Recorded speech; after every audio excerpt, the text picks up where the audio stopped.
Hi guys, it's Andy McDonald, physio and strength and conditioning coach, and welcome to the Informed Performance podcast.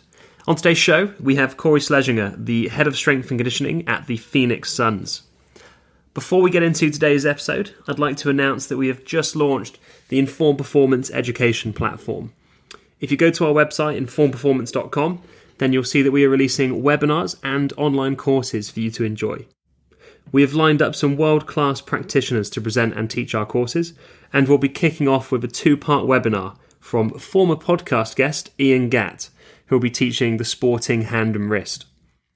Ian will be breaking this webinar into two parts. The first will be on non-traumatic hand and wrist injury management on the 26th of October, and the second will be on traumatic hand and wrist injuries, with the date to be announced over the next few days. The hand and wrist is an area that many physios and physical therapists avoid or feel less confident treating, but they can make up to 25% of sporting injuries. So try our webinar series with Ian to make hand and wrist injury management simple at long last. Our webinars and courses do not require any membership or long-term subscription commitments, so you can just pick the content that appeals to you on a plug-and-play basis. Head to our website, informedperformance.com, to see the details. This episode has been sponsored by Vol Performance, makers of ForceDecks, the world's fastest, easiest and most powerful dual force plate system. ForceDecks can help you to analyse neuromuscular strength, performance and imbalances in your athletes. With an incredibly simple setup and intuitive software, ForceDecks automatically detects over 15 common force plate tests and analyses them with a single click, helping you to collect quick and accurate insights on your athletes. To learn more, head over to our sponsor, volperformance.com. You're listening to the Informed Performance podcast with me, Andy McDonald, and here is today's guest, Cory Schlesinger. Cory, welcome to the show, mate. It's a pleasure to have you on. Oh, absolute honor, Andrew. Thank you for having me. And, we spoke briefly on the phone yesterday, and luckily I think we cut it pretty short because as a host, I feel like I sometimes have a really good chat to people ahead of them coming on the show. And then that first chat alone could have been a good episode in the first place. So I think we've saved some gold for today, but yeah, it's good to have you on. Can you kind of tell the listeners your story, I guess, like your background? So how you got into the performance industry and, what you've done through to where you are today.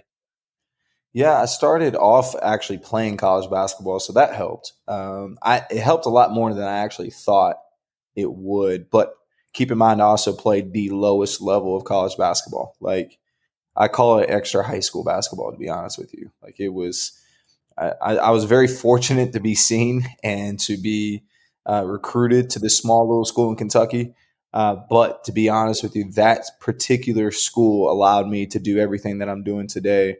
It's called Berea College. It's in Berea, Kentucky, small little liberal arts college. But the coolest thing about this school was they would actually pay for me to go do internships. So most of the time in strength and conditioning, we're all like, oh, we got to go do volunteer internships. How are we going to make it? I'm going to sell my kidneys so that I could, pay for rent. Luckily, this school actually paid us from their pockets to be able to have these experiences. And so that allowed me to keep afloat, so that I was able to have some really, really unique touches in strength before I even graduated school. And so my very first stop was at Wake Forest University. And I sent out, I kid you not, 75 emails at least to Division I schools, because at the time I thought, oh, well, I couldn't play at the Division I level. That's still got to be the highest level of sport, and it's got to be the highest level of strength coaches. Thus, I need to make it to this level. So I sent out 75 emails to Division I schools, and only one got back to me. And it was Wake Forest. And Ethan Reeve, godsend, and that gentleman thought it was okay for me to come through and learn from him. And so I'm forever ever thankful for him letting me come into his dojo. But that's where I started as an 18-year-old. So coming in after my freshman year in school, I was able to actually train and learn and actually hoop with the guys too, which was nice. But that was my first start in strength. And so the coolest part is I got to work in football. And so football and basketball. So when I went back to school, And keep in mind, it's the lowest level of college basketball. We don't have strength coaches. We had one athletic trainer for the entire school. So I was promoted to a player/strength coach. So from that point on, I was now training my fellow teammates, which the rationale and the things that I thought were working and using is laughable now. But I've been coaching ever since I was 19 years old. And so that's the lucky thing, that being at that level, it allowed me to have these experiences early. And so going into the next summer, I was able to go to the University of North Carolina at Chapel Hill. And that's where I met my mentor, Jonas Suration, who's still – he holds the highest honor to me. I mean, it's one of the most brilliant people I know, and I thank him every day for everything he's done for me. But that's where I actually learned about training. Like, that's where I understood the meticulous details and the more holistic approaches to training. And that's where I got more. I started with Olympic lifting at Wake Forest, but that's when I got a little bit more detailed about, well, there's an actual technique and there's an execution that has to be done. And that's where I learned the most as far as being able to progress as a strength and conditioning professional. So by the time I even left my undergrad, so by the time I was 21 years old, I've already had 2 experiences at 2 high-level Division I programs and concurrently playing as a collegiate basketball player. So I got very, very fortunate in my early stages. And from there, I was able to secure a GA, a graduate assistantship, down at Campbell University, which is a low major Division I school, and Fighting Camels, great mascot. But that's where it was another blessing, because that place, I was given 6 teams, working with 150 athletes, assisting with football, and I just came out of my undergrad program. So as far as trial by fire, I mean, it was amazing. Having that high volume of athletes, I was able to truly understand and truly prioritize the meat and potatoes, the things that actually create stress response adaptation. And, for that level of athlete, what they really needed was just simple general training, general strength training. And the amount of progression that you can see just from barbell exercises alone at that level, and just the simplicity of what we were able to do, mainly because of the constraints environmentally that we were all placed in. I look back at those times and go, maybe that was the best training or coaching I've ever done. And so that's where I look back and I thank goodness for those moments. I mean, that was such a great experience to truly understand, simplicity, and to see how much juice you can squeeze out of just a few movements. Yeah.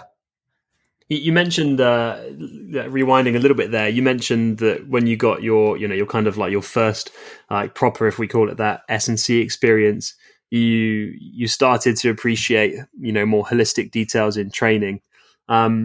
It just kind of just springs to mind, holistic is all encompassing, but a lot of us use this word, a lot of the time. As a coach, how do you kind of, what does holistic mean to you? What goes under that umbrella for you when you're thinking holistically as a coach, when you're writing a training plan? Oh, thank you for stopping me in the middle of my rant, because that's such a good question. Because I agree with you. Like, you wonder, like, people say holistic, but what did they actually mean? And for me, what holistic means is looking at all other disciplines or movements in art, and how do they create their success within their realm. For example, low level or gymnastics, jujitsu, judo, aikido, ballet, boxing, taking things from all these other sub-disciplines, or all these other disciplines, I should say, and then understanding why they train the way they train for their intent, and being able to pull from those resources and have this this mass of information of training, of why they do barefoot training, or why they do grappling this way. And then now trying to find a way to apply it to your very specific population, which of course mine is basketball. And that's when you see big gaping holes in general athleticism. And that's where I've stolen so much from all of these disciplines of arts and all these other categories of sports to be able to fill in some of these gaps for these athletes that I work with, because they're very special. And I think that's a very important point to make is, the athletes that I work with, they're outliers. I mean, they're genetically different than a lot of other athletes out there, mainly because they are extremely long levered athletes. And most of them that make it to a higher level are very elastic and reactive.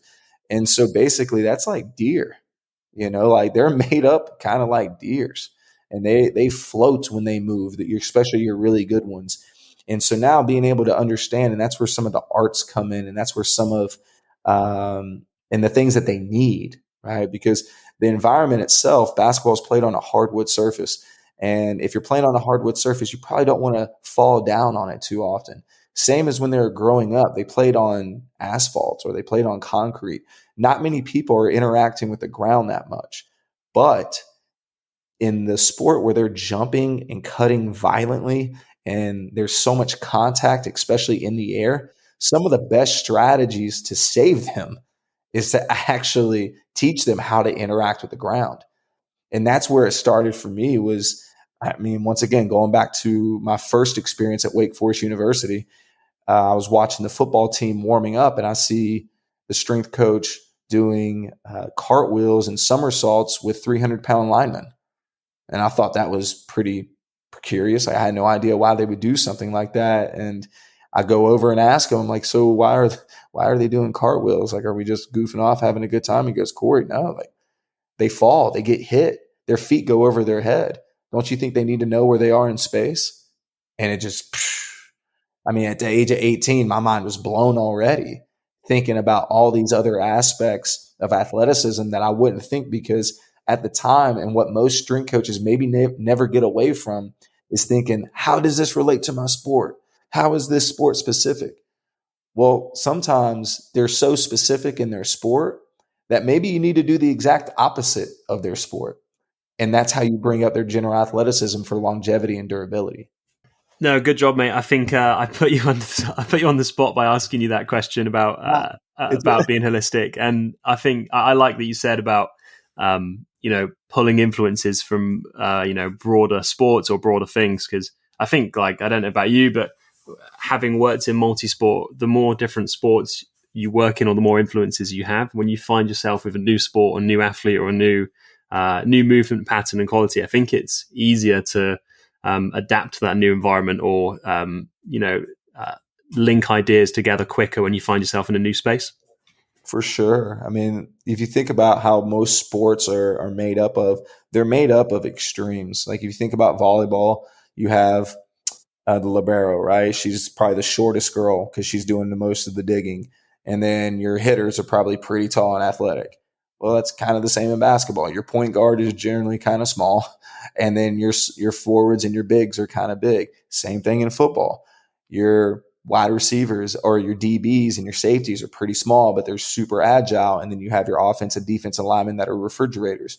Like, these are the things that we find in sports, that even within the same sport, there are extremes. And if you're not pulling from other disciplines to understand how that can fit within those extremes, then maybe you're doing a disservice, and that's where I find myself always digging in different avenues. And I bring art up all the time, because movement is king, and it doesn't matter where it comes from. If it comes from break dancing or it comes from ballroom dancing, at the end of the day, movement's movement. And what matters is how the context of how it's accomplished. And then that was the lucky part of moving into my next venture. Was after I finished up that time at Campbell University, I went straight to the Olympic Training Center for an internship. And wow, that was right before the London Games, so 2012. And that's where I got to see the best athletes in the world, literally months prior, preparing for the games. And that was probably one of the coolest experiences. The best part was there was the weightlifting hall right in the double doors that connects to sports performance. So as soon as I was done with my assignments, I just bust in there and watch the Olympic lifting athletes, the weightlifting athletes actually doing weightlifting in their environment. And I thought that was one of the coolest experiences ever. But once again, like, looking at extremes, You were able to see bobsledding. I was able to see wrestling. I was able to see all these amazing sports take place at the highest level. So I'd peep in and pop in however I could to just watch them in their element. And when you see it on TV, it's just a totally different animal. But that's where, once again, like tapping on that holistic. But man, to be honest with you, that was a short stint. That was a really short stint. I was only there for about 4 or 5 months. And then I somehow, well, actually I know how, but I landed my first job, and it was at a low major school in Northern California, Division I school called Santa Clara University. And the only reason why I got that job is because 5 other people declined that job because they just weren't paying, and it's a WCC school, and it's in the most expensive zip code in the entire country next to Manhattan. So I was obviously so young and naive. I had no idea. I would have signed any dotted line, but look at me now. I'm basketball, at a Division I school at the age of 23. Let's go do this thing. And I was super pumped. So I get out there, and that's when it truly was, the weightlifting hall, the powerlifting gym. Like that's when I took those very, very just simple means, took it with me. But now I had 30 athletes to work with. So men's and women's basketball. So then I got to be a little bit more technical. And that's when I got to get a little bit more fancy, and I was able to look at other training means, and methods.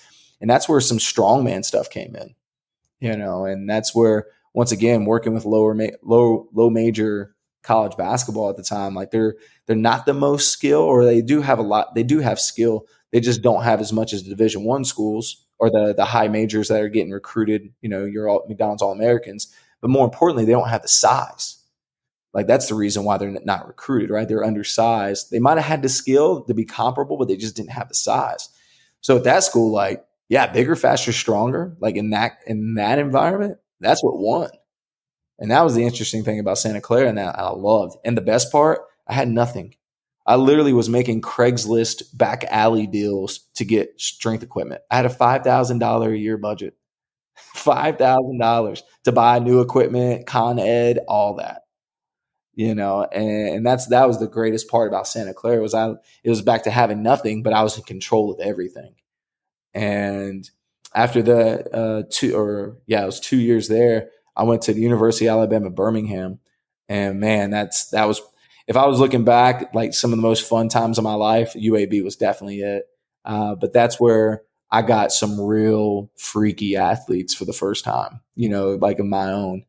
And man, that Olympic lifting I was doing, it was okay, but it wasn't the bee's knees. Like I started finally understanding, or finally starting to realize that, my best athletes, like the ones that are like the freakiest, the ones that jump the highest, the ones that are the best basketball players, why do they suck so much at these Olympic lifts?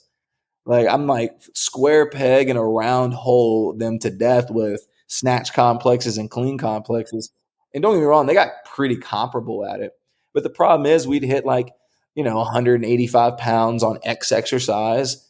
And then I would have to just pull resources from them just to get to 190, 195, and then a year later, it's like, okay, we tapped 200. And I'm like, dang, a year later, like, am I a good strength coach? Am I programming or periodizing correctly? Like, whatever, And then I got to go to Stanford, and Stanford, that was probably the most pivotal point in my career as far as the things I had access to and the resources, more importantly, the resources that I had. And it wasn't resources as in money, because that was the last thing I had, believe it or not, at Stanford. But the resources that I had was just brilliant minds around me.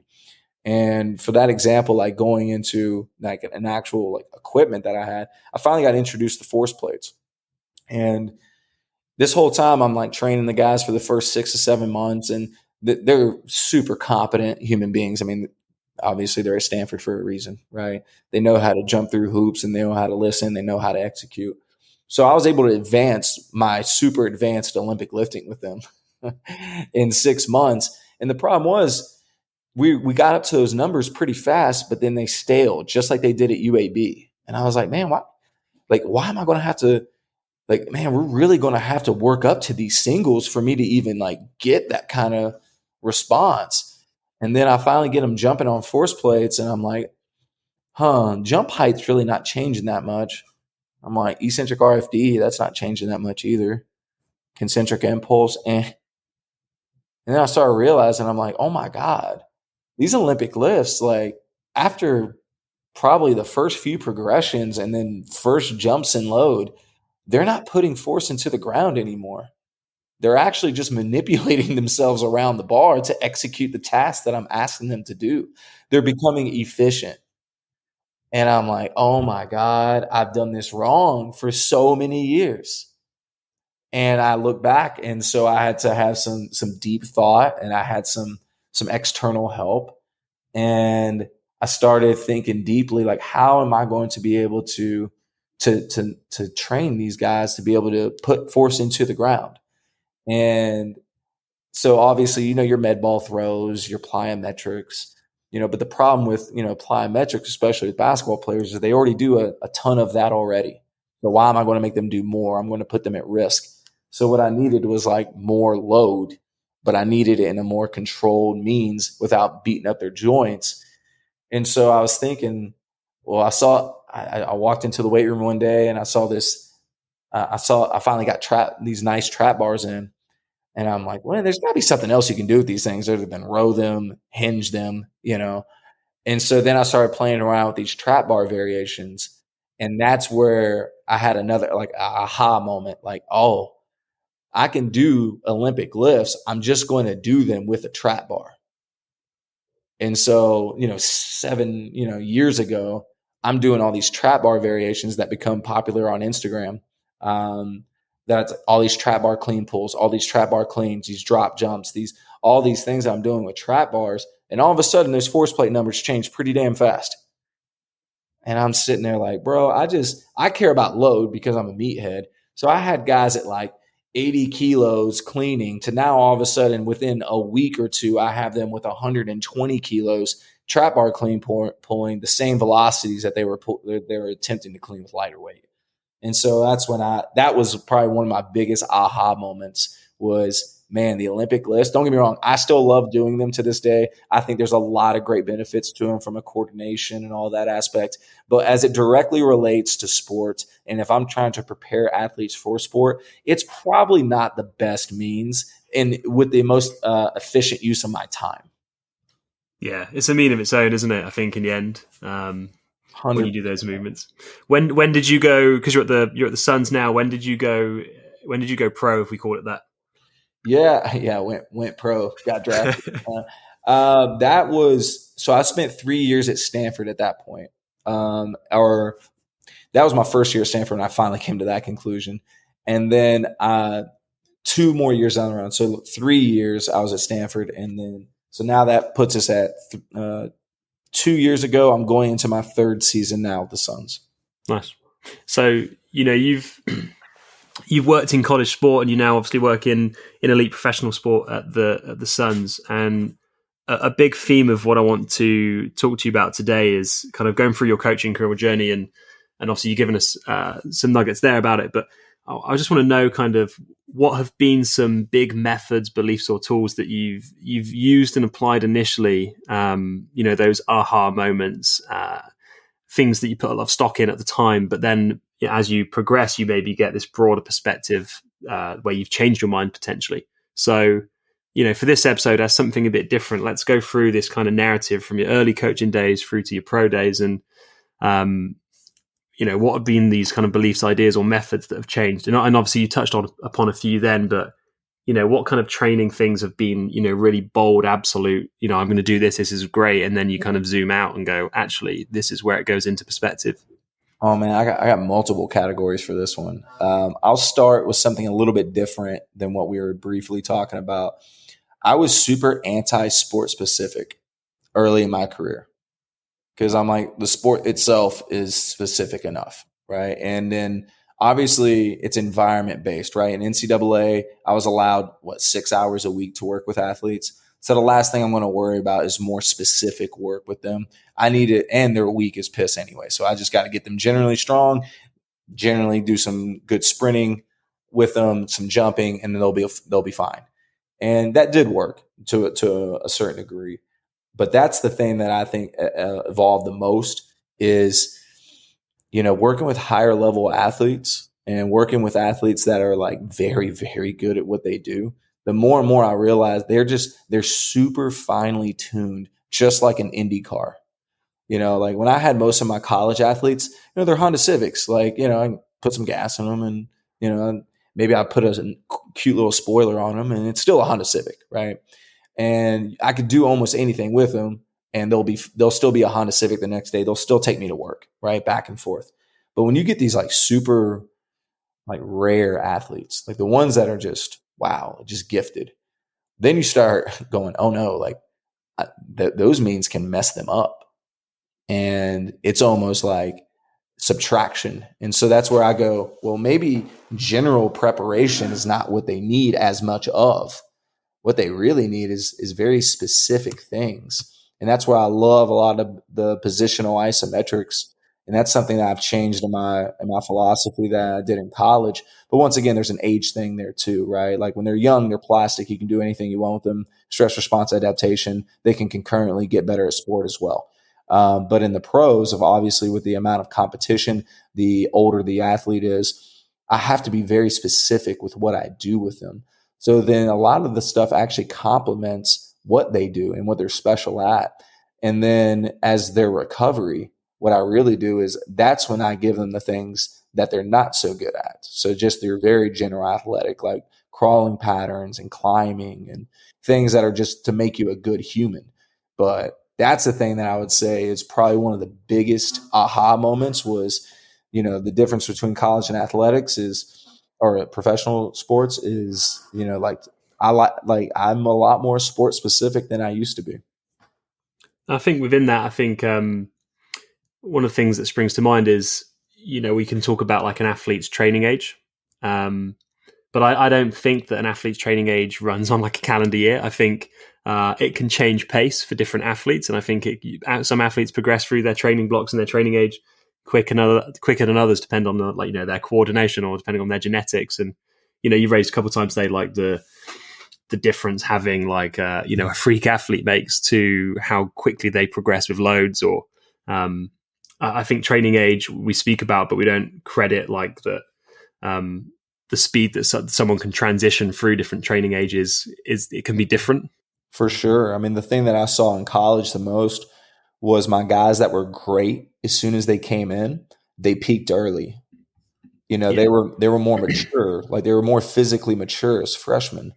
But my like children, like my Bambis, the ones that came in with like, they looked like they had a training age or a physical age of 15, but they're 18-year-olds.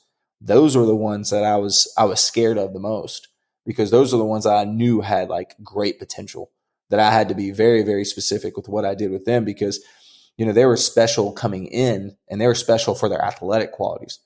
The ones that are more physically mature, they probably were successful more because of their physical qualities. And of course they had physical qualities as well. But the ones that just came in on skill alone and were like, small training age and like gangly and all that, those are the ones that I was like, oh, like those are the ones that you got to be really, really careful with.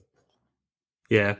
And obviously we're going pretty broad on what examples we're going to kind of talk about through your career, but what else, jumps to mind? What else can we pull out of the hat in terms of like things that have changed over time?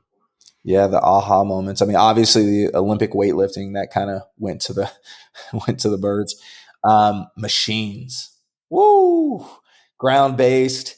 To more like open chain, the machine work. Like I've definitely 180'd on that.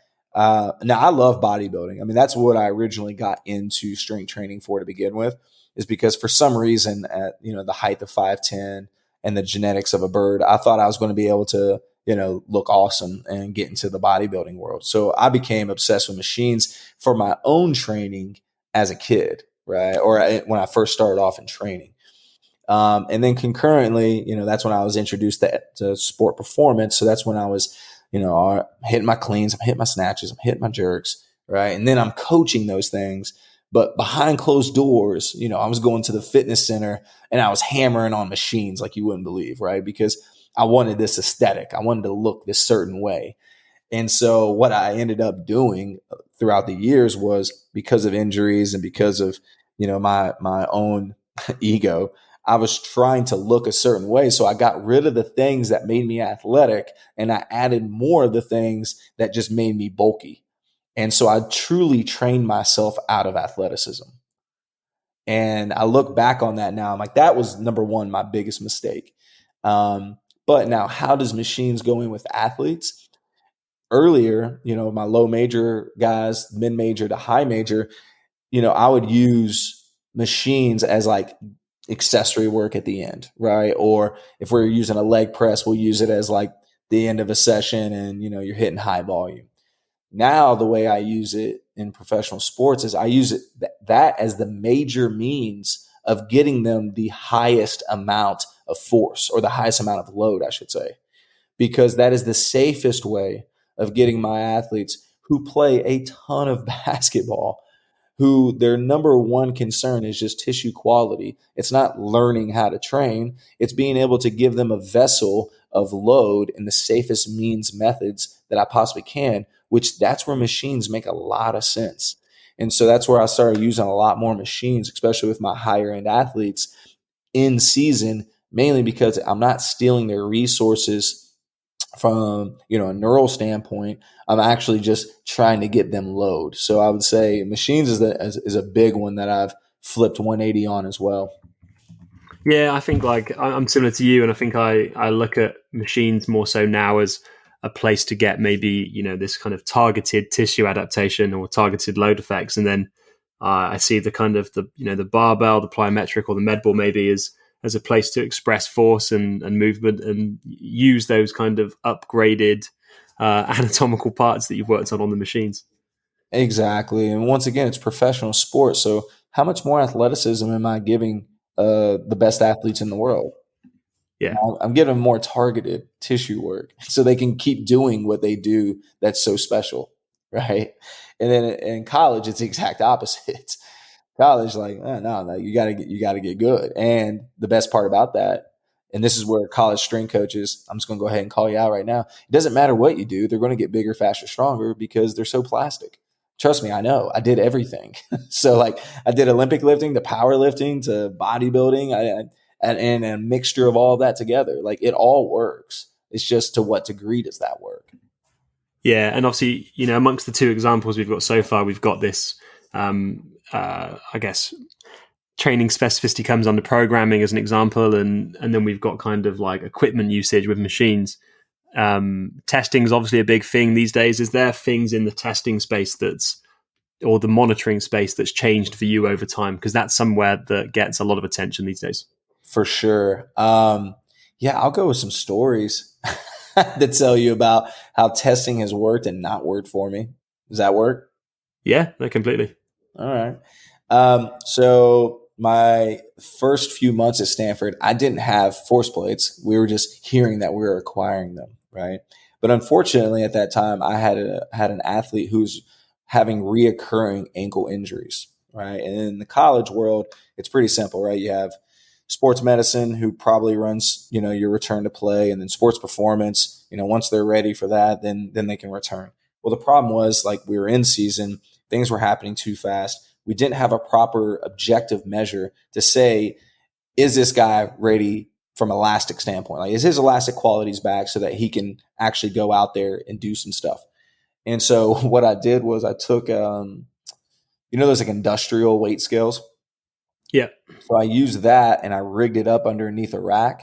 And that's how I did IMTP for the first time, or overcoming ISOs. And so I used the tonnage as my metric. So I would do like a single leg stance, rip into the rack, and I would get asymmetries left and right. And then I'd put him in a bent knee state, so almost like a seated calf raise. And I'd have him do the exact same thing, put as much force into that industrial weight scale as possible. And I would use the tonnage of that to be able to monitor his return to play. And to be honest with you, I still look at that, and that was probably the best thing I've ever used. Do you still use it, or Not, are you not, not? in, not in that extent, but Yeah. I have force plates that I can do the exact same thing with. Yeah. And then obviously I can get more velocity based stuff. Like I can actually do a counter movement jump and et cetera, et cetera. But that's where that was the monitoring thing that I look back on. And I'm like, man, that's all I really, not saying that's all you need, but man, like for people that are listening that are in their high school settings or, don't have access to these things, an industrial weight scale, you can do a lot with that. And you can get very specific. I mean, you can do your ash testing for your shoulder health. You can do a lot of the things that these NOR boards and stuff are doing, and you don't have to pay all that money. Sorry to the sponsors, but that's one thing that I think that I look at monitoring. But also, I was introduced to Kinexon. We were the first collegiate team to have Kinexon when I was at Stanford, and we could actually do in-game tracking. And so a lot of GPS, you can't do a lot of in-game tracking unless the NBA, they allow second spectrum. But in college, that time they weren't really worried about you monitoring guys in the games. And so the thing that I look back on as far as the monitoring is concerned from there was actually looking at what happens in the game. And that was probably one of the most mind-blowing experiences for my coaches, was from getting them to understand what loads they're applying them in practice and how little relevance it had to the game and how it was actually counterintuitive. Do you think that having worked in basketball both with and without that monitoring piece, do you feel like your former techier experience being able to monitor has given you maybe like a better barometer now when you watch a game in the NBA to sort of like intuitively assess the loading of the game? 100%. I mean, playing college basketball, don't get me wrong, like you have a feel, like you understand what movements are happening, but then again, like it's still such a far way away from finals NBA basketball. But just even that aspect alone, having experience playing at a higher level in the sport, that's domino number one.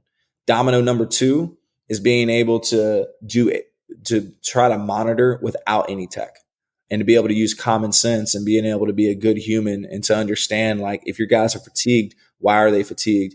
Can we actually understand the environment or the constraints of the practice? Do we have proper work to rest ratios? Or are we just trying to get these guys fit by burying them? These are the things that if you can do and just use, size, for example, like just the size of the court and the players that are in it. There's only a certain amount of things that can happen.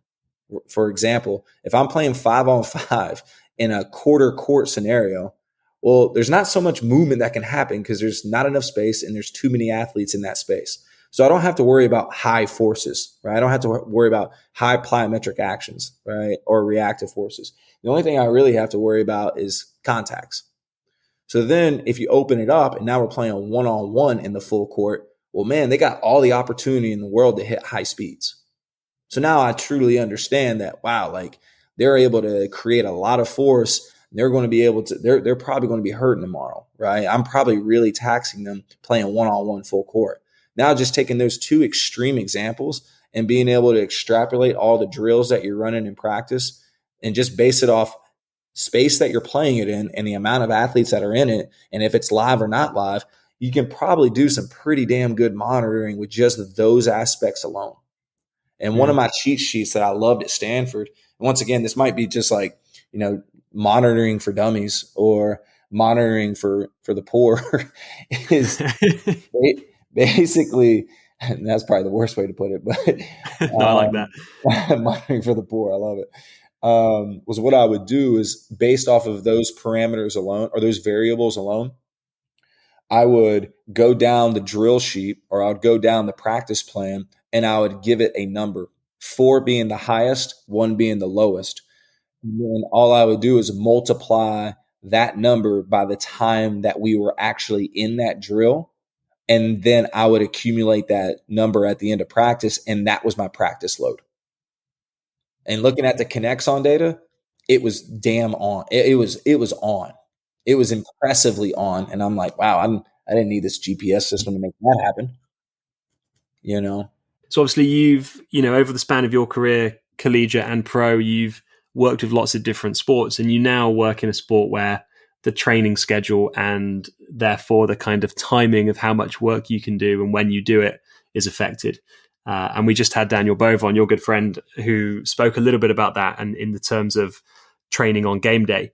But, over your career, how has your perception changed, if it has, on how much work you can throw at an athlete and when you time it around schedules? Well, first off, Daniel Bove is probably one of my favorite human beings in all of performance. I'm so happy I got to at least have 1 year with him, because I think 2 years would have been dangerous. But I'm so happy that me and him had 1 year together, and he's an incredible human being. And go buy his book; he's amazing. But as far as what's changed the most, it's simply outputs. In the college setting, I trained for outputs. I trained for them to be bigger, faster, stronger. So I needed objective means to say that's happening. And for that to happen, you got to go into the tank and train. And because of the competition schedule and the practice schedule, it allowed it. We only had 2 games a week. The worst thing that we experienced, which is kind of tough, is 3 games in 3 days. But that's once a year, and that happens for a competition tournament. But other than that, that is the extent of how intense a competition period can be. And then you had off season. And so you actually had off season where the guys were there all off season. And so that I had dedicated time to train them for these adaptations, for them to get bigger, faster, stronger. Now, fast forwarding to the NBA, it's the exact opposite.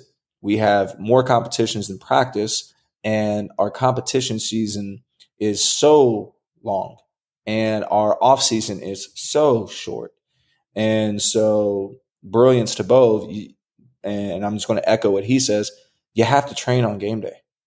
Like if you look at it from a 72 game this past season, which was condensed down with more double doubles than any other time in NBA history, to now going into next season with a shortened off season coming off the finals, and they're hurrying it up, and we're now starting even earlier, so it's going to be an 82 game season. I like, what am I supposed to do as far as getting them, quote unquote, bigger, faster, stronger?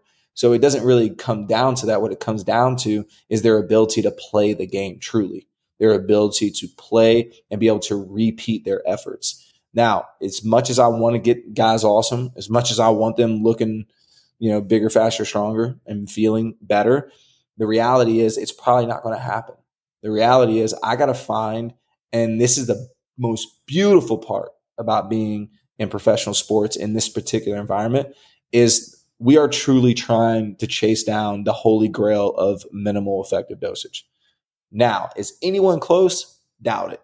But that is like the goal, is minimal effective dosage.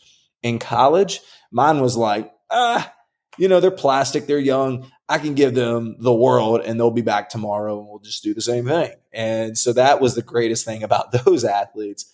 Now coming into this world, it's older athletes. They span in such different ways. And at the end of the day, those outputs, I don't train for outputs. I think that's a dangerous area, especially in season training, which is 8 months, 9 months out of the year. I train for their ability to have targeted tissue adaptations, and I train for their ability to continue doing what they do. So I would say, to sum it up quickly, outputs in college, inputs in professional sports. I love that. That's a nice way to phrase it. There's lots of examples we probably could go into, but we've kind of just picked a few from different categories, if we call it that. What are the sort of like big rocks, or what big concepts have now stood the test of time for you? Like, where do you put the most stock now when you're training athletes? Microdosing as far as programming, something that I adopted at Stanford, and mainly is because of the environment. Once again, environment's everything. The ability of doing high frequency training during or for in season.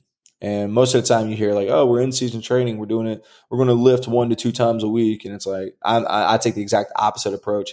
I'd rather have the shortest amount of time with them, but I'd rather do it 5 to 6 times a week. Because once again, we're chasing that holy grail of minimal effective dosage. No, I kid you not. I had 6 dudes last season that would actually technically train 3 times in one day. And it's because that's what our environment allowed. And because if I combined those sessions into one session, then that would rip their resources away from allowing them to do what they're there to do, which is the sport. And that will also have a negative effect later because of that condensed amount of stress in such a period of time. And so all I'm doing is taking their volume and intensity and spreading it out as far and few between, or as far and as much as possible. And that's one thing that is the difference between that's like big rocks for me is I'm a huge proponent in sports, team sport, individual sport, whatever, high frequency sessions, especially during the competition period. Yeah, I think it makes sense. Like physiologically, I think you get probably, and this is anecdotal, I think you probably get better cell signaling for what you're trying to achieve in the tissue or muscle or whatever you're dealing with. And then I just think you get better skill acquisition, and it's time efficient, isn't it, as well? I think it just hits a lot of things in a really thoughtful way. You nailed it. Skill acquisition. Because if we're doing these bigger, faster, stronger sessions, supposedly, and then I got to get you to go do your sport, once again, it's an IndyCar. Like I'm dealing with like the most finely tuned athletes in the world. If one bolt is off, everything is off. That's the reality of the situation.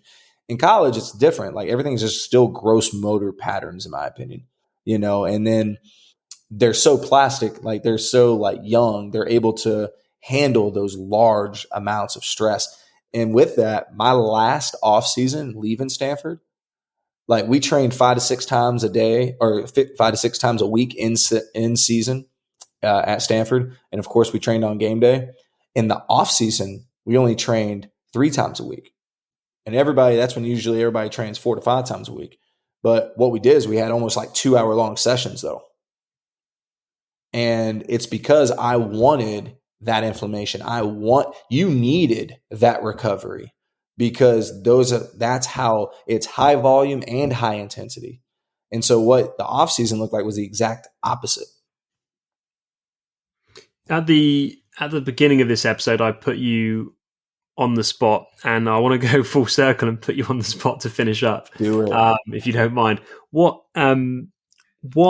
keeps you up at night now? What training concepts or methods or sports science performance ideas keep you up at night? And what are you on the fence?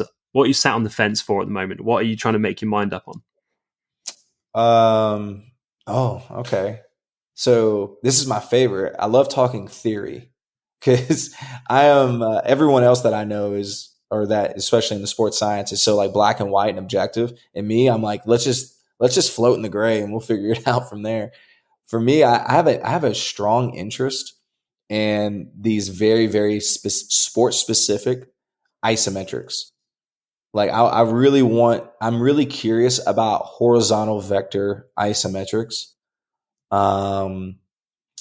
As like the major means of training, mainly because I theorize that most injuries, we train in the vertical vector constantly in weight training. Why? Because we can load it the most. Why? Because that will cause the most tissue adaptation. Well, is that necessarily the same as if I had less of that, but in the proper vector? And so I'm curious, like, and once again, this is all experiment. This is all like I'm tinkering with all sorts of weird stuff that I'm trying to bring that to light, or I'm trying to paint that canvas, if you will, because right now, like it's in my head how I'm going to get into these certain positions and how I'm going to load it efficiently and effectively. And then of course, how am I going to progressively overload it over time? But that's what's keeping me up at night right now. Like that's the thing that I'm excited about. And then I'm trying, because when I look at injuries, I mean, 90% of them are in a different plane, or they're in a different vector than what we actually train them for. And so that's what keeps me up at night is, well, then why are we applying all these sagittally based and vertical vector based training methodologies if that's what is not happening? So if I'm truly reverse engineering what's happening in sport, then I'm not doing that when I'm doing these different or these same training methods.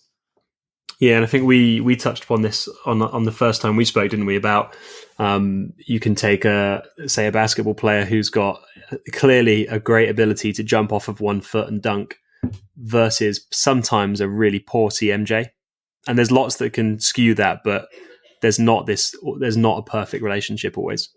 No, I mean, that's my biggest argument with monitoring, and testing in general, is it makes sense if you're the best athlete in the world at a very objective thing like sprinting, triple jump, any javelin, because there's a direct cause and effect, right? Like, did the training I do make me throw it further, run faster, or jump higher?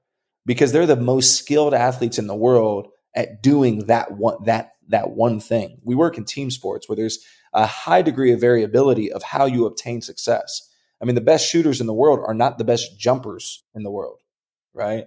And I argue some of these things that we're doing and monitoring, thinking that, we'll do a CMJ. Well, the CMJ is a skill, and hands on the hips, that's not what they do. So you're taking away some things. And I understand that we're trying to have a control, and I understand that we're trying to have, we're trying to compare apples to apples. But I a lot of the things I just kind of like, it's with a grain of salt at best when I look at monitoring, truly, unless you're coming from those sports or you have that degree of execution within the test that you're doing. I mean, obviously, if the skill component of monitoring or testing can be a bit messy, to play devil's advocate here, you do still want to be objective, though. You do still want some objectivity to what you're doing and to assess whether there's risks or whether there's improvements in a program. Say, well, how do you kind of balance? How do you balance that? Like, you've got this kind of messy skill acquisition on one end versus you do still want to be objective when you can. Your test should have zero skill. Nice. Yeah. Simple as that. And that's where I think we screw up the most. Like, for instance, an RSI sounds simple. It's not. An RSI is not simple at all. Hey, jump 5 times in the same place over and over again, but do it as fast as you possibly can, as high as you possibly can, and let's see how accurate that is. Like, come on, what are we doing? Like that.